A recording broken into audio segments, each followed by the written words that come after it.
Napagod ako. Ay, Nay, magandang umaga po. Sobrang lisod ang kinabuhi dito. Ang nangyari sa pantalon ko. Kuya Rizky, dito ka. Nangyari sa damit ko. Saan kayo kukuha ng kahoy pang uling niyo po? Ito, kunti na lang to. Marami pa dyan. Oh? Ano pangalan niyo tayo? Andres? Upo kayo dito. Andres Bonifacio. Sobra. Lisod ang bukid. Pero mas nakakatakot kasi pag nagulong-gulong doon. Oh? Sanay na. So, ilang taon na po ba kayo naninirahan sa gubat? Dugay na.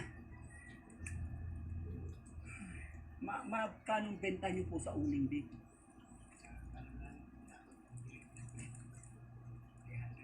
300 ka sako. Isang sako. Ilan po anak niyo tayo?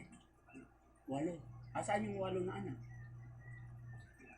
Eskwela ang iba. Hello, Nay. Ha? Marin si Nanay, mag-uling. Po? Upo. Upo ako dito. Para marinig ko. Kasama ang asawa para may magkatabang. Pila ka tuig na kaw tay? 56 si ma'am, si Nanay. 48. Kain na po kayo. Pagahan? Yung vlog ba nila yan? Pamahaw. Sa paniog to.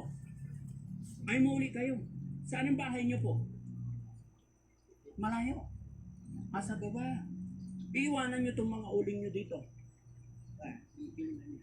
Hindi mawala.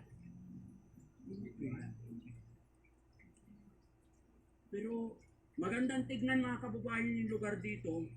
Masarap yung mga tanawin pero yung kinabuhi, lisod kaayo. Hirap maghanap ng kwarta.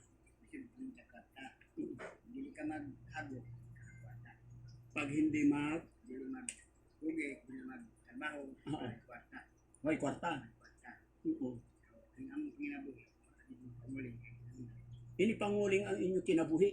Kaya hindi mo kapag mga konsumo. Uling na mo. Pagod ako.